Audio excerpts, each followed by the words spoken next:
Bienvenue à nouveau dans l'émission. Nous retrouvons Sayed M. Marandi, professeur à l'Université de Téhéran et ancien conseiller de l'équipe iranienne de négociation nucléaire, pour discuter de la situation actuelle du Liban à Gaza et à l'Iran. Bienvenue à nouveau dans l'émission.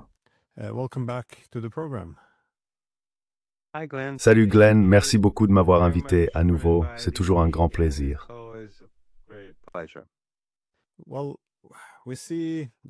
Eh bien, nous voyons qu'il existe une tendance à appeler paix, ou du moins, lorsque Israël ou les États-Unis s'en prennent à une cible, ils ont tendance à geler d'autres adversaires, et ils qualifient cela de paix.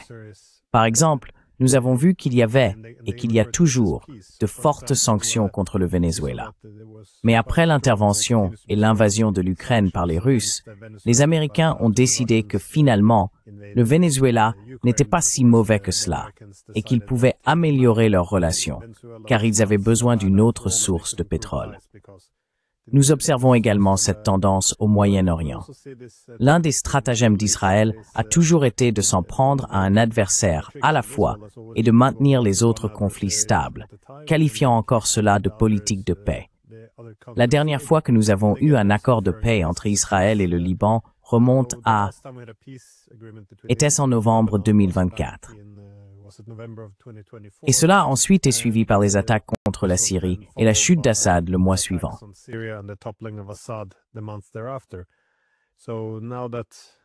Alors, maintenant que l'accord de paix de Gaza est en place, et tandis que Trump célèbre la fin de 3000 ans de conflit au Moyen-Orient, nous voyons de nouveaux affrontements éclater contre le Liban.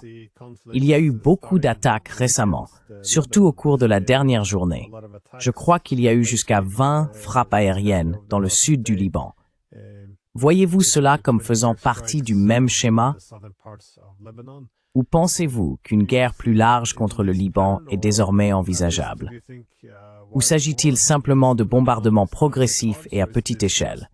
Une tentative d'éviter une guerre plus vaste tout en poursuivant les frappes limitées?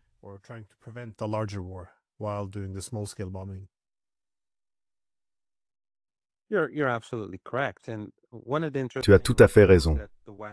L'une des choses intéressantes que fait l'Occident et les médias occidentaux obéissant envers l'establishment politique occidental, c'est que les gens ont désormais compris ce qui se passe réellement. Autrefois, beaucoup auraient pensé différemment, mais au cours des dernières années, surtout après le génocide à Gaza, il est devenu de plus en plus clair pour les gens à travers le monde, et particulièrement en Occident et aux États-Unis, quel rôle jouent les médias traditionnels, ou ceux influencés ou détenus par les puissants. Ce qu'ils font, c'est présenter chaque chose d'une manière particulière pour la légitimer. Ainsi, le génocide à Gaza devient une guerre Hamas-Israël.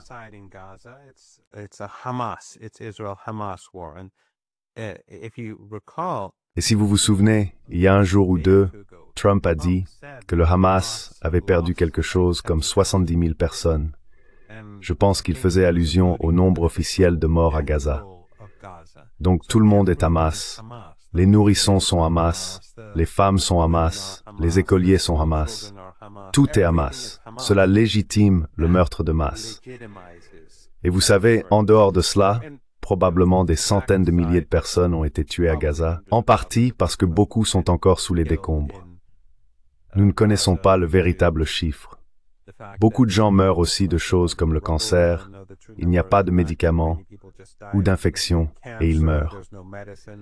Plus tard, le véritable nombre de morts apparaîtra, car la trajectoire démographique de la région sera profondément affectée et nous saurons plus ou moins combien de personnes ont été perdues à cause de cela.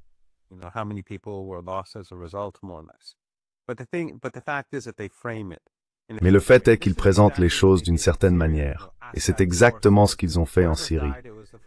Vous savez, les forces d'Assad, peu importe qui mourait, c'était la faute d'Assad. C'était Assad.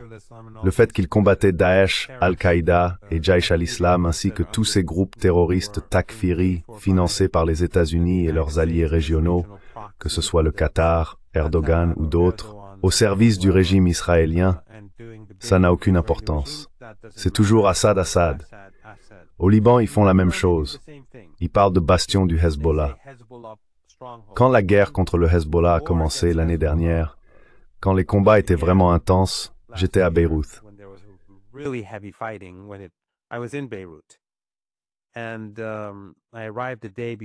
Et je suis arrivé la veille du martyre de Saïd Hassan Nasrallah.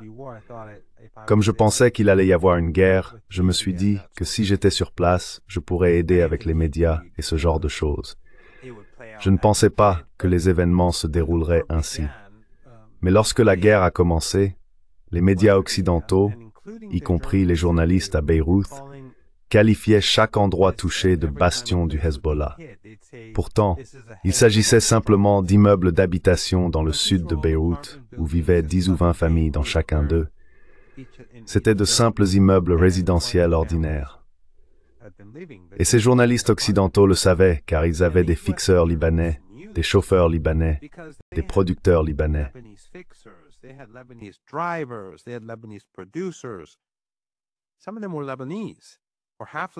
Certains d'entre eux étaient libanais ou à moitié libanais, mais ils devaient se conformer à ce récit. Et je les interpellais à ce sujet. Ils savaient qu'ils ne disaient pas la vérité. Mais en présentant ces lieux comme des cibles du Hezbollah, ou en disant « c'est un bastion du Hezbollah », ils ont légitimé le massacre de gens ordinaires et la destruction de biens privés. Maintenant, ce que les Israéliens font depuis le cessez-le-feu, et vous avez tout à fait raison, à Gaza nous avons eu un cessez-le-feu, mais depuis, jusqu'à hier, 10 personnes ont été assassinées. Pourtant, cela n'est apparemment pas considéré en Occident comme une violation grave. Chaque personne tuée a une famille.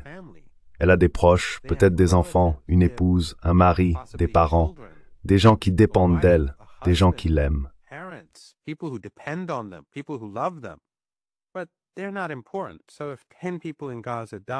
Mais ils ne sont pas importants. Donc si 10 personnes meurent à Gaza, cela signifie que le cessez-le-feu tient. Quand j'étais à Beyrouth, le régime israélien bombardait le sud de la ville. Il bombardait des villes dans tout le centre et le sud du Liban, ainsi que dans le nord, tuant des familles. Les médias occidentaux, les journalistes occidentaux basés à Beyrouth, savaient tout ce qui se passait, que ces immeubles étaient remplis de familles innocentes. Ils avaient des chauffeurs, des collaborateurs, des fixeurs, des producteurs libanais. Mais ils les qualifiaient de bastions du Hezbollah, afin de légitimer le bombardement des villes. Et c'est essentiellement ce qui s'est encore produit la nuit dernière. Les Israéliens ont présenté cela comme une attaque contre le Hezbollah, comme ils le font depuis des mois, car depuis des mois, ils bombardent le Liban littéralement chaque jour et tuent des gens.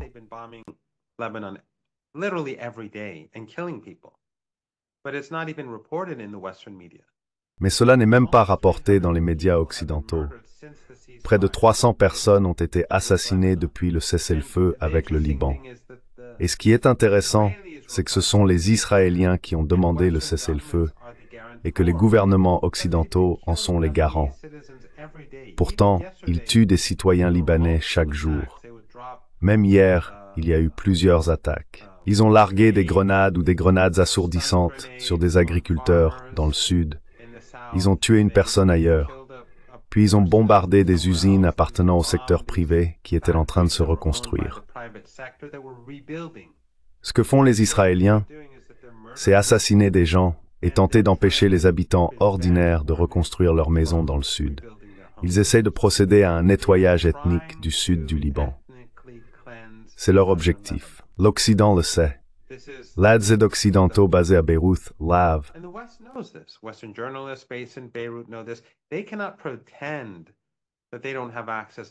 Ils ne peuvent pas prétendre ne pas avoir accès, comme à Gaza.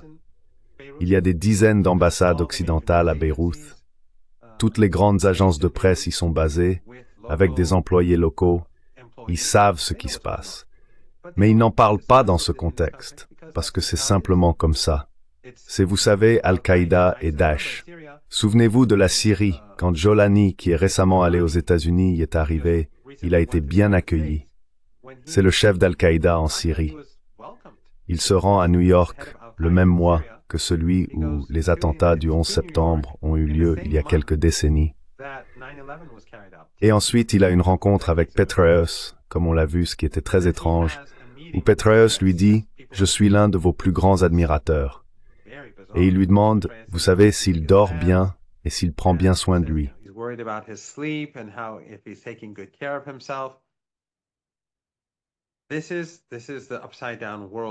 Voici le monde à l'envers dans lequel nous vivons aujourd'hui, que ce soit à Gaza, au Liban ou ailleurs. En ce qui concerne l'Iran, le régime israélien a mené une blitzkrieg, une attaque non provoquée, et l'Occident l'a soutenue. Ils ont dit qu'Israël avait le droit de se défendre. Ainsi, quoi que fasse le régime israélien, l'Occident le présentera de manière à le légitimer, même si c'est un holocauste. En ce moment, ce qui se passe au Liban, c'est que la nuit dernière, ils ont bombardé des usines et des installations servant à reconstruire les maisons des gens, mais ils appelleront cela le Hezbollah. À Gaza, ils appelleront cela le Hamas. Partout où ils frappent, ils essaieront de présenter les choses de façon à ce que les gens ordinaires et naïfs en Occident et ailleurs les perçoivent à travers ce prisme.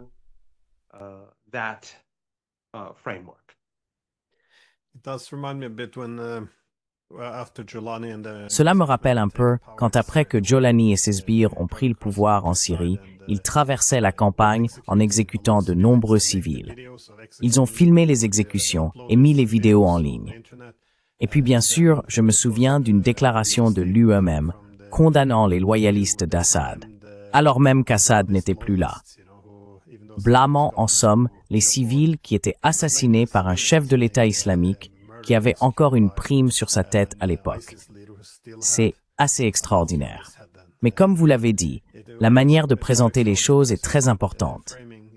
J'aimerais toutefois vous interroger sur certaines cibles, car il y a quelques jours, les Israéliens ont bombardé des bulldozers au Liban. D'après les rapports, il ne restait presque rien, juste du métal fondu. Et la nuit dernière, ils ont attaqué une autre cible, une usine de béton. Ce ne sont guère des cibles militaires, à vrai dire. Alors, comment expliquez-vous cela?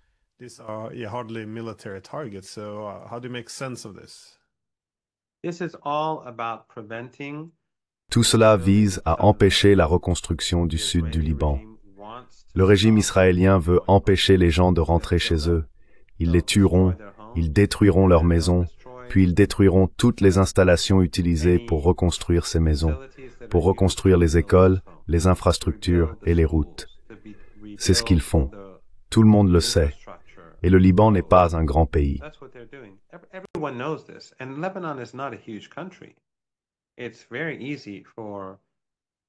Il est très facile pour les journalistes occidentaux de comprendre cela.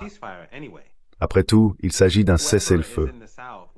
Peu importe qui se trouve dans le sud ou ce qu'ils y font, les Israéliens n'ont aucun droit légitime de les frapper quotidiennement. En Palestine, dans le nord d'Israël ou dans le nord de la Palestine occupée, les soldats et les civils israéliens vont et viennent, mais personne ne les attaque, parce que c'est un cessez-le-feu. Il n'est censé y avoir aucun tir. Mais chaque jour, les Israéliens le font, exactement comme ce que nous avons vu à Gaza au cours des 3 derniers jours. En Occident, le régime israélien peut faire ce qu'il veut. Il peut tuer des gens, détruire des infrastructures, détruire des écoles et terroriser. En fait, l'une des frappes aériennes de la nuit dernière a eu lieu tout près d'un mariage. Une énorme frappe aérienne. Ils s'en moquent. Et les médias occidentaux s'en moquent. Et les gouvernements occidentaux s'en moquent. Ce qui se passe actuellement au Liban, c'est que le régime israélien veut vider le sud du Liban. Parce qu'au bout du compte, tout cela concerne le grand Israël, que ce soit la Cisjordanie, le sud de la Syrie, le sud du Liban ou Gaza. Tout cela fait partie de la nouvelle phase de l'établissement du grand Israël.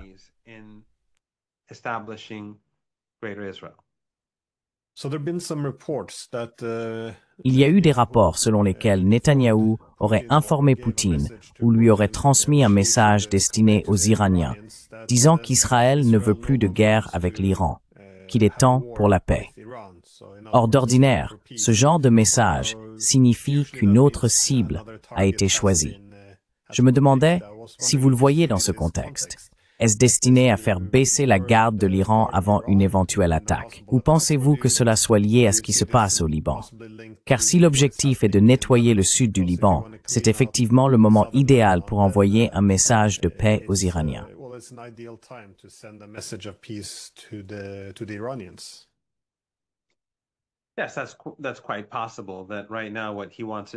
Oui, c'est tout à fait possible.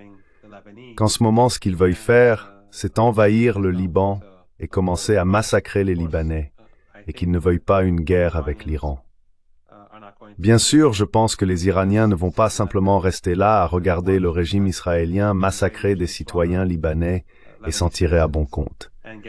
Mais c'est une possibilité. Une autre possibilité est qu'ils veuillent que les Iraniens baissent leur garde. Une troisième pourrait être que le président Poutine ait dit quelque chose et qu'il ait répondu au président Poutine et que Poutine, vous savez, ait rendu cela public. Et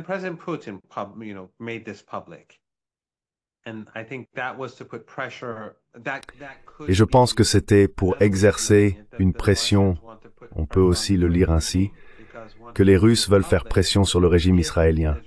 Parce que, une fois que ça devient public, si le régime israélien attaque l'Iran, cela nuira aux relations russo-israéliennes. Donc ça pourrait être l'un ou l'autre. Cela pourrait être n'importe lequel de ces scénarios. Ça pourrait être une priorisation du sud du Liban et une autre offensive génocidaire là-bas. Et l'Occident la présentera comme il le fait pour Gaza, bastion du Hezbollah, cible du Hezbollah, même lorsqu'il massacre des enfants. Tout sera Hezbollah, exactement comme à Gaza. S'ils frappent l'Iran, vous savez, ils ont déjà tué, ils ont assassiné un scientifique nucléaire qui travaillait pour un programme entièrement civil sous l'égide de l'Agence internationale de l'énergie atomique.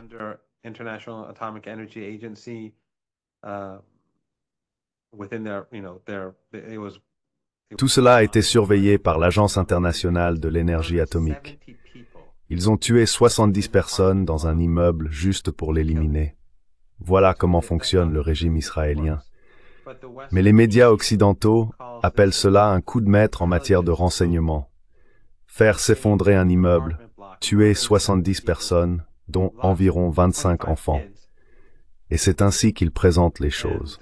Qu'il s'agisse pour lui de donner la priorité au massacre de familles au Liban. Et c'est pour cela qu'il ne veut pas la guerre. Ou qu'il ait dit cela au président Poutine parce qu'il subissait des pressions de sa part, ou qu'il essaye de tromper les Iraniens, ou encore qu'il ait simplement tenu ses propos et que le président Poutine les ait rendus publics pour faire pression sur le régime israélien.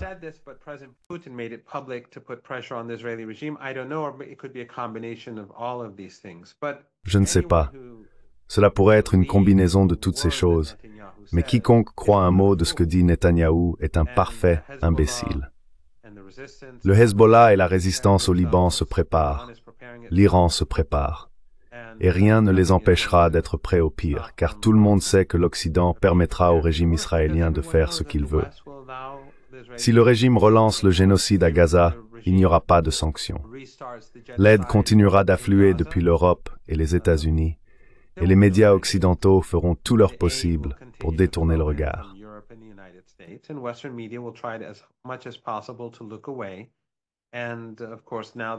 Et bien sûr, maintenant que les moyens d'information sont tous rachetés par les sionistes, l'espace public va devenir plus silencieux et il y aura moins d'informations disponibles.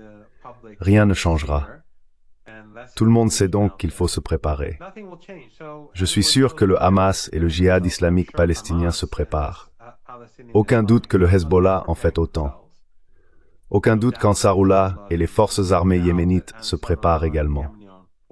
Et il ne fait aucun doute que l'Iran et la résistance en Irak font de même, car ils savent que le régime israélien est totalement malhonnête, génocidaire, et bénéficie du plein soutien de l'Occident, quelles que soient les atrocités qu'ils commettent.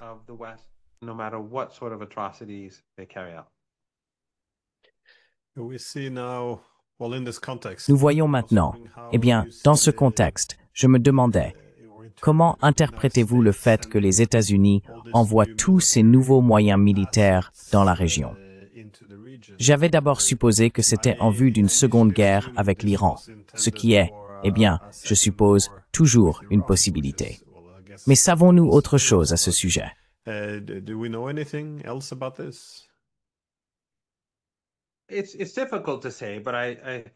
C'est difficile à dire, mais je pense qu'une chose que les gens devraient reconnaître, c'est que l'Iran, bien sûr, pour ceux qui suivent la situation, a vaincu les Israéliens pendant la guerre, même si ces derniers ont mené une attaque éclair. Ils bénéficiaient du plein soutien de l'Occident. Et plusieurs pays de la région ont aidé le régime israélien, qu'il s'agisse de la République d'Azerbaïdjan, du nord de l'Irak, des dictatures du Golfe Persique ou de la Turquie à travers sa base militaire. Et son allié, Aliyev en Azerbaïdjan, est l'allié d'Erdogan.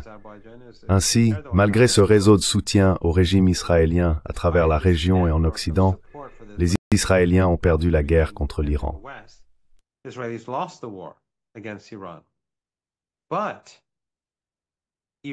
Mais le véritable pouvoir de l'Iran ne réside pas dans sa capacité à combattre le régime israélien.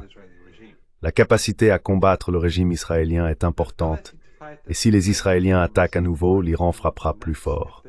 Il se prépare à une nouvelle guerre. Mais l'attention de l'Iran a toujours été tournée vers les États-Unis.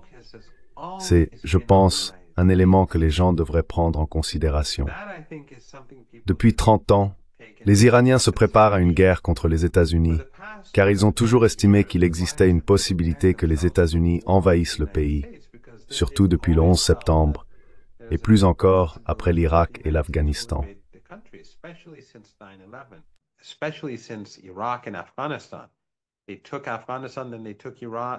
Ils ont pris l'Afghanistan, puis l'Irak, et ensuite il y a eu des plans pour envahir l'Iran.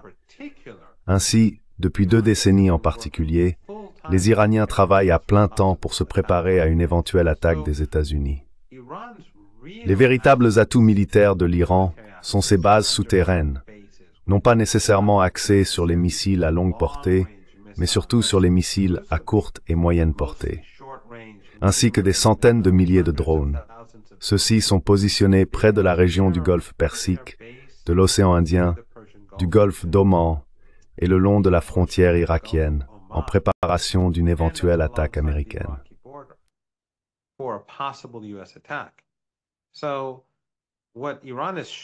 Ce que l'Iran a montré au monde pendant la guerre de 12 jours contre le régime israélien était remarquable. Même s'il n'était pas préparé à cette guerre, il a été attaqué de manière inattendue. Il ne s'attendait pas à une offensive totale du régime, bénéficiant d'un soutien régional et occidental aussi étendu. Cette démonstration de puissance était impressionnante. Mais s'il y avait une guerre avec les Américains, ce que les Iraniens pourraient faire dans le Golfe Persique serait infiniment pire pour les États-Unis, l'Occident et leurs alliés. Toutes ces dictatures familiales du Golfe Persique abritent des bases américaines, donc il ne s'agit pas seulement des bases elles-mêmes. Les autres seraient complices.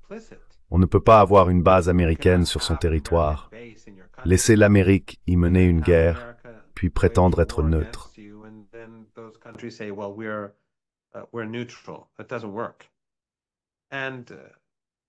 Ça ne marche pas. Nous avons vu comment le Yémen et Ansarullah ont réussi à bloquer la mer Rouge avec des moyens bien plus limités. Les Iraniens peuvent facilement bloquer le Golfe Persique, l'océan Indien et le Golfe d'Oman sans difficulté. Ils n'ont même pas besoin de fermer le détroit d'Ormuz. Leurs capacités sont immenses. Ils peuvent tout détruire. Il serait donc très imprudent pour les Américains de s'engager dans une guerre avec l'Iran. Ce n'est pas ce que l'Iran souhaite. L'Iran protège en réalité l'économie mondiale en faisant preuve d'une telle patience stratégique. L'Iran veut que l'économie mondiale fonctionne normalement, mais si les Américains entrent en guerre et que ces dictatures familiales de la région du Golfe Persique accueillent leurs bases, elles feront toute partie du conflit.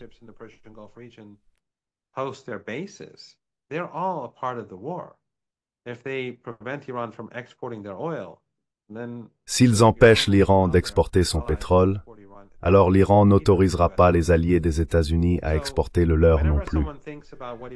Ainsi, chaque fois que quelqu'un réfléchit à ce que l'Iran peut faire au régime israélien, et c'est beaucoup.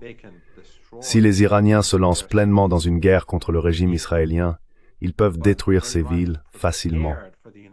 Mais ce que l'Iran a préparé pour les États-Unis en cas d'agression américaine est bien plus important. Et l'Iran aurait un avantage bien plus grand, car les drones et les petits missiles peuvent être déplacés beaucoup plus facilement.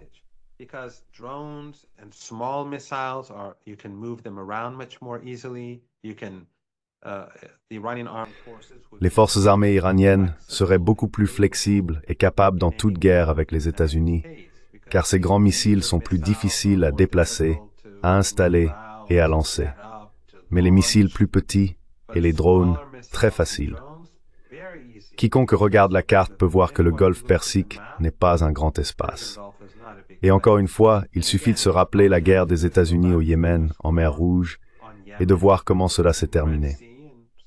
Les capacités de l'Iran, infiniment supérieures à ce que nous avons vu au Yémen, feraient s'effondrer l'économie mondiale. Espérons donc que les Américains soient assez lucides pour le reconnaître.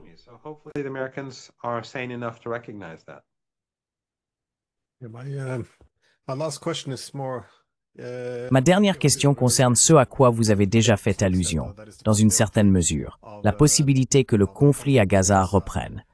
Car, encore une fois, on nous dit tous de célébrer l'accord de paix de Gaza.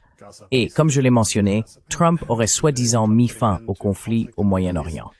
Je ne peux m'empêcher d'avoir quelques réserves quant à mon optimisme, puisque aucune des causes profondes du conflit ne semble avoir été traitée. En fait, le lendemain de l'accord de paix, Trump a déclaré que si le Hamas ne se désarmait pas, il les désarmerait rapidement et violemment.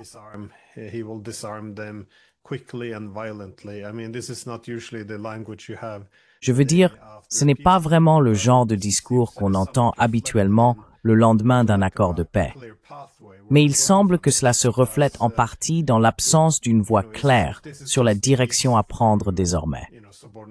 Parce que si cette paix repose simplement sur la subordination, une partie affirmant sa domination, ou sur la paix par la force, comme on dit dans les pays de l'OTAN, au lieu de résoudre les causes profondes et de trouver un chemin vers une coexistence pacifique, il ne semble pas que ce conflit disparaisse de sitôt. Mais encore une fois, c'est très flou, je suppose, quant à ce qu'on attend exactement de chaque camp à l'avenir. À quel point considérez-vous cet accord de paix comme stable? Et à quoi devons-nous nous attendre en matière d'engagement mutuel?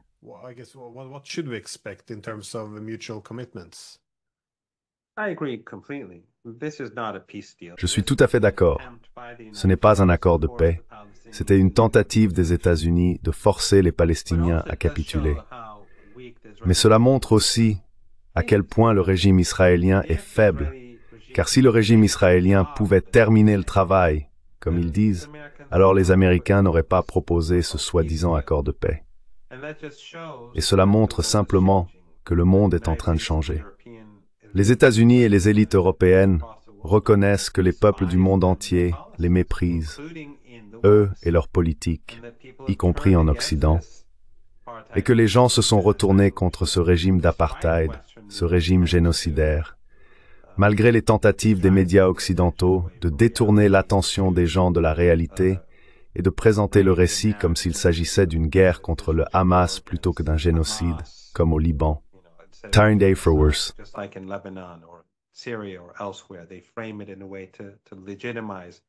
Ils présentent les choses d'une manière qui légitime le meurtre de masse et le massacre. Malgré tout cela, les gens se sont réveillés face à la réalité. Je pense donc que ce soi-disant faux accord de paix était le reflet de cet éveil mondial. Maintenant, ces dirigeants régionaux ont trahi la cause palestinienne en félicitant Trump pour cet accord, que ce soit le Qatar, Erdogan ou Sisi. C'était une trahison, sans aucun doute. Et puis, désolé, mais le spectacle de singes que nous avons vu au Caire était une trahison supplémentaire, car ils y sont tous allés essentiellement pour blanchir le génocide et blanchir le rôle de Trump dans celui-ci, afin de rester dans ses bonnes grâces. Et ils ont tous été humiliés. Nous avons tous vu des extraits de cet événement, et c'était tout simplement embarrassant à regarder. Tout comme pour moi voir le général Petraeus dire à Jolani « Je suis l'un de vos plus grands fans. tell Jolani that I'm one of your biggest fans. It was really embarrassing to watch for me. C'était vraiment embarrassant à regarder pour moi.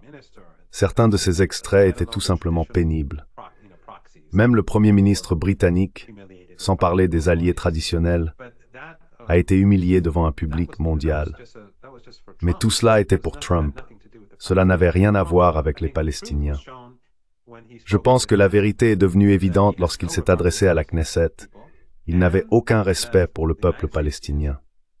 Et les États-Unis placent Israël avant tout, les sionistes avant tout. Regardez le rôle d'Adelson. À cause de gens comme lui, ils peuvent entrer à la Maison-Blanche quand ils le souhaitent.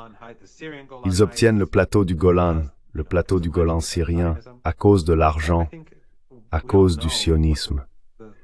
Je pense que nous savons tous quelle est la situation. Quiconque a suivi les événements en Palestine, à la Knesset ou en Égypte, s'il garde les yeux ouverts, connaît la réalité de ce qui se passe.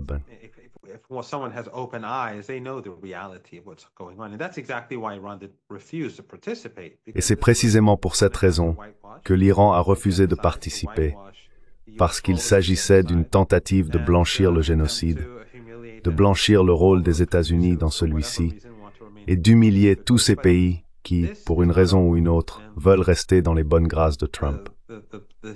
Mais ce n'est pas terminé, et le plan de Trump ne sera pas mis en œuvre, car les Palestiniens ne se désarmeront pas. Ils savent que s'ils se désarment, ce qui s'est passé hier soir dans le sud du Liban se reproduira à Gaza. La même chose que nous avons vu ces 3 ou 4 derniers jours à Gaza, où des Palestiniens ont été tués et où l'Occident n'a rien dit. Cela continuera, et cela s'étendra si les Israéliens voient que rien ne les arrête. Ils ne permettront pas que Gaza redevienne normal. They will not allow Gaza to be normal. They never did in the past and they won't in the future. Ils ne l'ont jamais fait par le passé, et ils ne le feront pas à l'avenir. Les Palestiniens n'ont donc d'autre choix que de rester vigilants. Le régime israélien continuera à tenter de créer un grand Israël, et l'Occident, tant que l'actuel establishment politique restera au pouvoir, continuera à faire ce que le régime israélien veut qu'il fasse. Je pense donc que vos raisons de scepticisme sont tout à fait fondées. Je suis très heureux que le cessez-le-feu ait eu lieu. Les Iraniens le soutiennent également. Les membres de l'axe de la résistance, comme le Hezbollah, Ansarullah au Yémen et d'autres, le soutiennent tous, car le peuple palestinien, les enfants, méritent d'avoir du lait maternisé.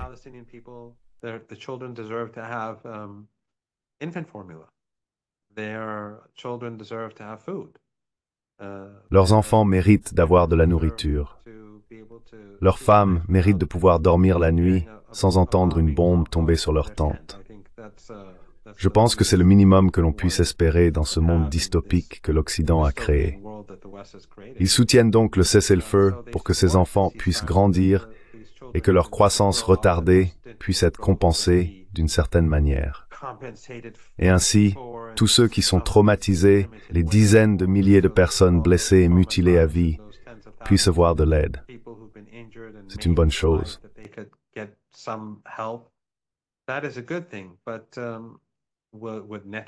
Mais avec Netanyahou et des gens comme Netanyahou, ses alliés et les partisans du régime israélien, vont-ils mettre fin au génocide, à l'invasion et à l'agression?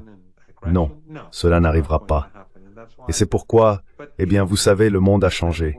Il y a la montée des BRICS, la montée de l'Organisation de coopération de Shanghai, le déclin des économies occidentales, dont les Israéliens dépendent entièrement. Israël est un régime chétif et faible. Il dépend totalement de l'aide étrangère. Tout repose sur le soutien occidental. L'Occident est en déclin, la guerre en Ukraine, le néolibéralisme, tous ces problèmes, les divisions au sein des sociétés occidentales, au sein des États-Unis.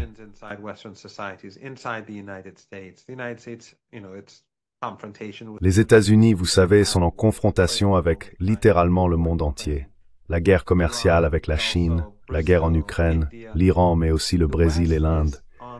L'Occident est en déclin relatif, et ce déclin rend le régime israélien également relativement plus faible.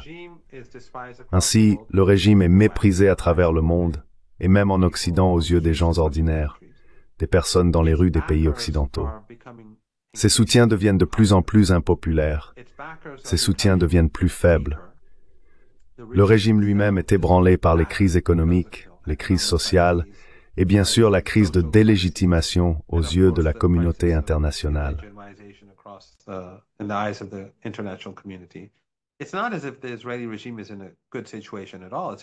Ce n'est pas comme si le régime israélien se trouvait dans une bonne situation. Il est dans une très mauvaise posture, et cela empire. Pendant ce temps, la majorité mondiale, qui n'est pas l'Occident mais le Sud global, la majorité mondiale, se consolide. Elle se rapproche de plus en plus. Peu à peu, ces pays s'intègrent davantage. L'Organisation de coopération de Shanghai et d'autres incluent l'Iran, et l'Iran en est un membre clé. Donc, à long terme, je ne vois pas cela comme étant à l'avantage du régime israélien et du sionisme. Et je pense que malgré les temps sombres que nous traversons aujourd'hui, à long terme, le sionisme ne peut pas durer.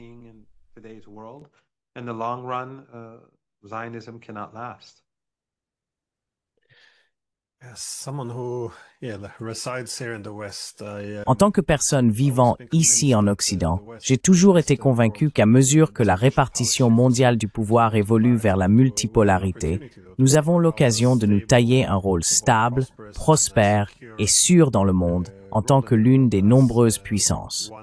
Et je pense en particulier à l'Europe. Le problème, selon moi, c'est notre réticence à renoncer au moment unipolaire. Cette ambition persistante de restaurer une domination mondiale. Je pense que c'est très autodestructeur, car nous sapons notre capacité à fonctionner comme un pôle du système et à coexister pacifiquement avec les autres. Comme vous l'avez dit, on a l'impression que nous entrons en conflit avec tout le monde ces temps-ci. Quand on regarde autour du monde, de la Chine à la Russie, en passant par l'Iran et maintenant l'Inde, chaque coin du globe semble être perçu comme problématique.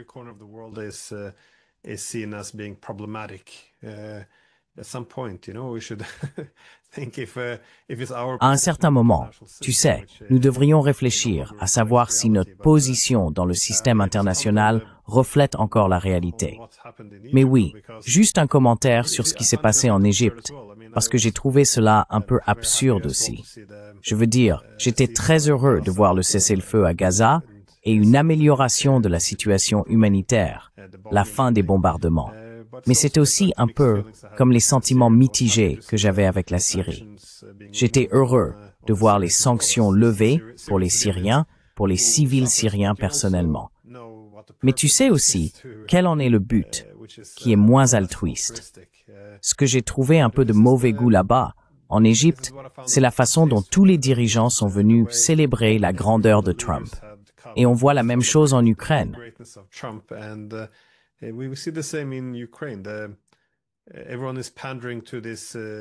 Tout le monde se plie à cette illusion selon laquelle les États-Unis seraient un médiateur et Trump un grand artisan de la paix. Je veux dire, la guerre en Ukraine a été déclenchée par les États-Unis en 2014 et dirigée par eux depuis.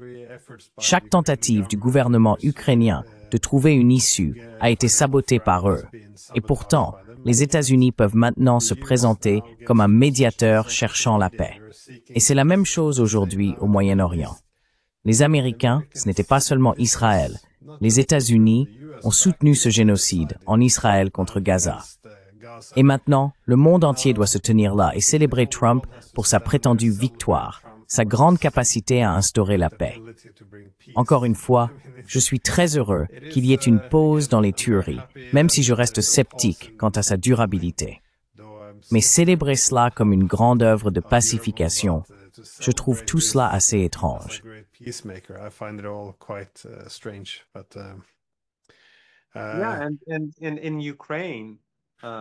En Ukraine, Trump a été président, si je me souviens bien, pendant 4 ans, au moment où cette crise évoluait.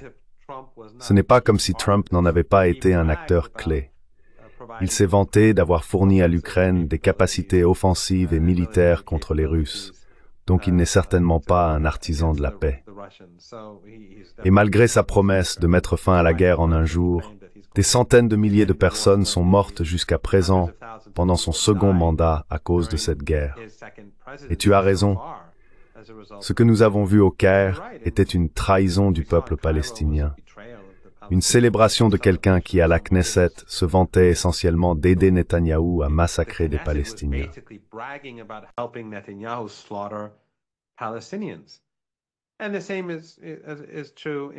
Et c'est la même chose en Égypte et en Syrie, la levée des sanctions.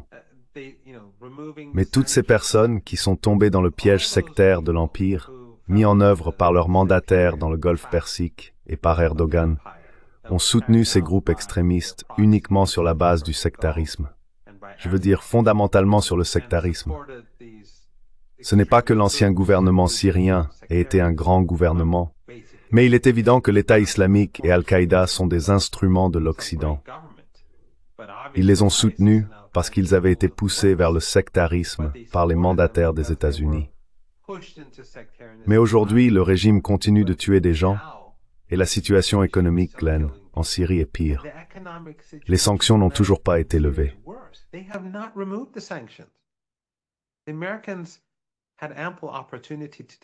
Les Américains ont eu amplement l'occasion de le faire. Mais ils continuent. Vous savez, même si Petraeus peut se soucier du sommeil de Jolani la nuit et être l'un de ses plus grands admirateurs, les sanctions César sont toujours bien en place. La situation aujourd'hui est pire. Et ceux qui dépensaient des milliards de dollars pour aider l'État islamique et Al-Qaïda ne dépensent plus cet argent pour investir en Syrie aujourd'hui. Erdogan gagne de l'argent, vous savez, en envoyant des produits turcs bon marché, mais personne n'apporte une véritable aide à la Syrie. L'argent qu'il versait pour la sale guerre était bien supérieur à tout ce qui entre en Syrie aujourd'hui. Voilà la triste réalité. Mais le monde est en train de changer.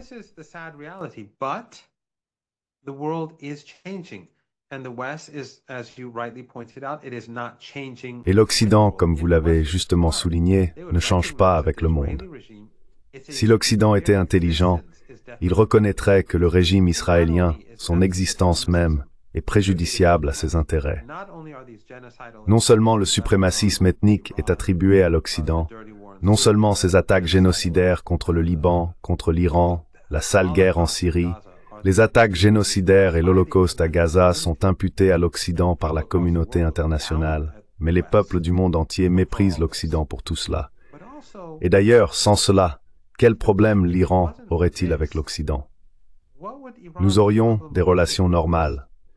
La région, le public, qui méprise l'Occident pour ce qu'il fait, n'aurait aucun problème.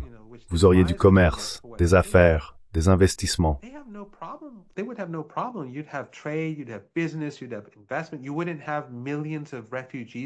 Vous n'auriez pas des millions de réfugiés en Occident, ces gens d'extrême droite en Occident qui détestent les musulmans ou les personnes à la peau foncée. S'ils réfléchissaient sérieusement, ils reconnaîtraient que c'est le résultat de la politique occidentale. Ces personnes ne sont pas simplement venues là, elles vivaient confortablement dans leur propre pays. Mais la mort, la destruction, les sanctions et les guerres sales ont poussé des millions de personnes à partir. Sinon, tout le monde voudrait rester près de ses parents, de ses cousins, de ses amis, de ses voisins. Personne ne veut traverser le monde et être séparé de tous ses proches. Mais le fait est que toutes ces crises que nous voyons en Europe, je veux dire le Brexit a eu lieu en partie, eh bien, peu importe que ce soit une bonne chose ou non, ce n'est pas la question. Mais le Brexit s'est produit en partie à cause de la Syrie.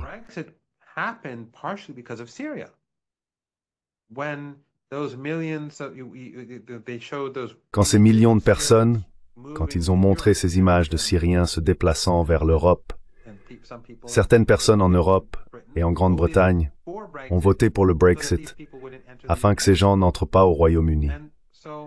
Si les Européens avaient suivi une autre voie, au lieu de soutenir le génocide et la suprématie ethnique, cette région, l'Asie occidentale et l'Afrique du Nord, seraient leurs partenaires naturels en affaires et en commerce. Et nous n'aurions pas la situation dystopique que nous connaissons aujourd'hui. Et bien sûr, il en va de même pour l'Amérique latine et les États-Unis. Il en va de même pour l'Asie, l'Afrique et l'Occident. Voilà leur problème. Ils se considèrent comme exceptionnels, comme bénéficiant de privilèges particuliers. Ils perçoivent le reste du monde, et de plus en plus leur propre population, comme sans valeur, comme inférieure. Et c'est ce qui causera leur perte.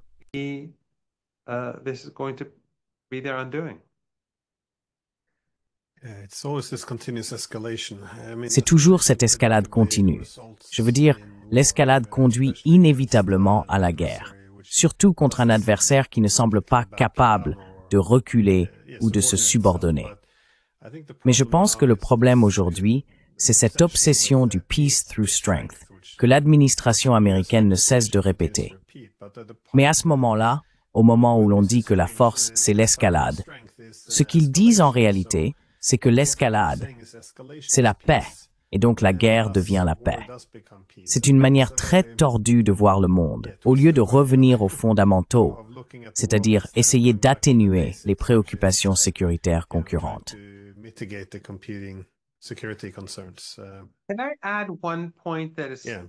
Puis-je ajouter un point que je trouve vraiment important? Il y a un schéma récurrent en Occident. Je veux dire, si l'on remonte dans l'histoire américaine, ils ont fait cela avec les Indiens ou les Autochtones. Ils signaient des accords, puis les sabotaient, prenaient davantage de territoire, massacraient des populations et avançaient vers l'Ouest. C'était un schéma. C'est ainsi qu'il fonctionne encore aujourd'hui. Ils concluent un accord avec les Russes, les accords de Minsk, puis ils le sapent. Ils concluent un accord avec l'Iran, l'accord nucléaire par exemple, puis ils le sapent. Ou encore l'accord entre l'Iran et l'AIEA au Caire, ils le sapent aussi. Ils concluent des accords commerciaux avec les Chinois, mènent une guerre commerciale, puis signent un nouvel accord et le sapent à nouveau.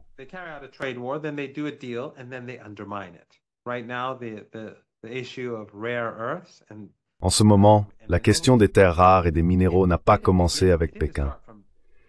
Après le cessez-le-feu dans la guerre commerciale, les États-Unis ont commencé à le saper par différents moyens, et c'était la réponse chinoise. Ils ne respectent jamais leurs engagements. Et c'est exactement ce que fait le régime israélien. Le régime israélien demande un cessez-le-feu avec le Liban. Les pays occidentaux en sont les garants, mais ils le violent chaque jour. Chaque jour, ils tuent des gens, détruisent des infrastructures, des maisons, des usines privées, et l'Occident ne fait rien. Ils peuvent violer leurs engagements quand ils le veulent.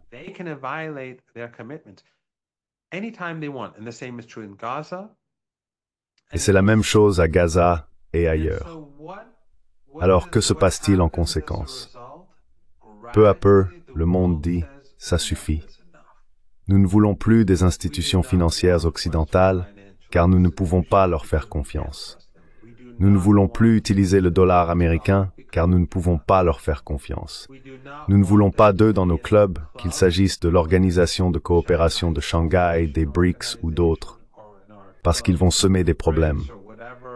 Nous voulons des voies alternatives pour le commerce, comme l'initiative de la ceinture et de la route, ou le corridor nord-sud entre l'Iran et la Russie et d'autres régions, parce que nous ne voulons pas que l'Occident y soit impliqué.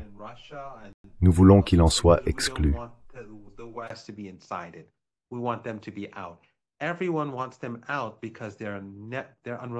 Tout le monde veut qu'ils s'en aillent parce qu'ils sont peu fiables, qu'on ne peut pas leur faire confiance et qu'ils violent constamment leurs engagements.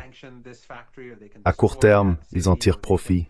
Ils peuvent sanctionner cette usine, détruire cette ville ou sanctionner ce pays et en tirer avantage. Mais à long terme, cela pousse le monde entier à prendre ses distances avec l'Occident. L'Occident, qui s'isole lui-même et détruit pays après pays, se retrouve encore plus isolé lorsqu'on prend du recul. En fin de compte, ils se sanctionnent eux-mêmes et s'affaiblissent eux-mêmes.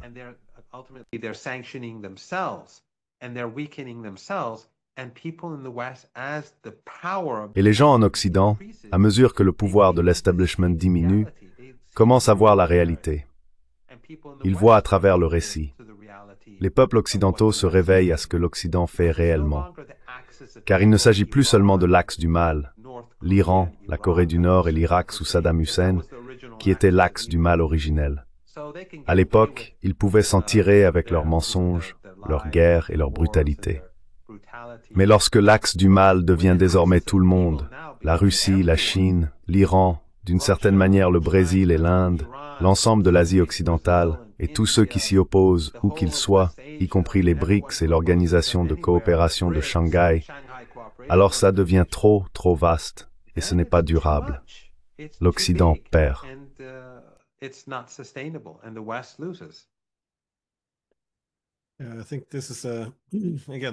Je pense que c'est encore une fois le problème des ambitions hégémoniques. Si les accords de paix sont perçus comme servant à la coexistence ou à l'établissement d'un nouveau statu quo, alors bien sûr, on peut leur faire confiance. Mais cela suppose que l'on veuille réellement un statu quo. Si l'objectif est de vaincre ses adversaires, alors chaque accord de paix, chaque compromis, devient un cessez-le-feu temporaire, une occasion de se regrouper et de se préparer à la prochaine bataille. Dans ce cas, oui, les accords internationaux ne peuvent pas vraiment imposer de contraintes. Donc je crains que nous n'entrions dans quelque chose de nouveau maintenant que nous avons déjà largement dépassé le point de surextension impériale ici. Mais enfin.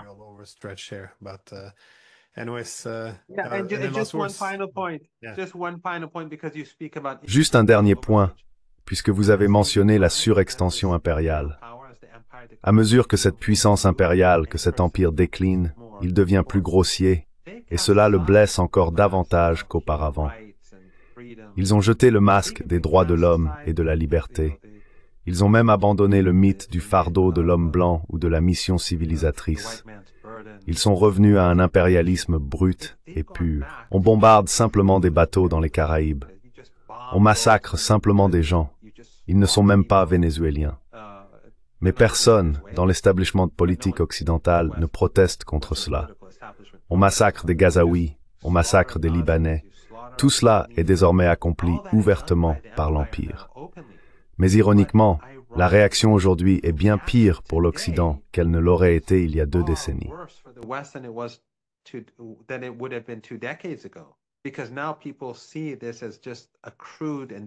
Parce qu'aujourd'hui, les gens voient cela comme un empire à la fois grossier et mourant.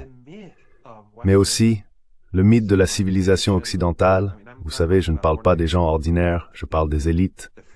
Le monde libre et le monde civilisé opposé au reste du monde, tout cela s'est effondré.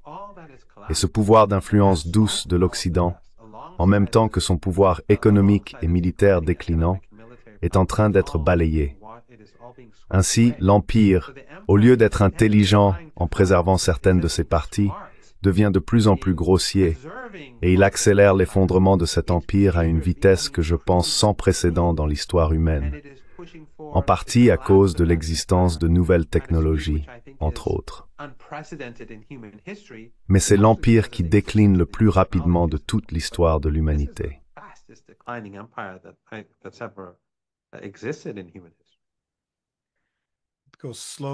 Allez lentement jusqu'à ce que tout s'accélère soudainement, très vite. Merci beaucoup d'avoir pris le temps. Je sais que vous avez une journée chargée devant vous, alors merci encore. Merci beaucoup de m'avoir invité, Glenn.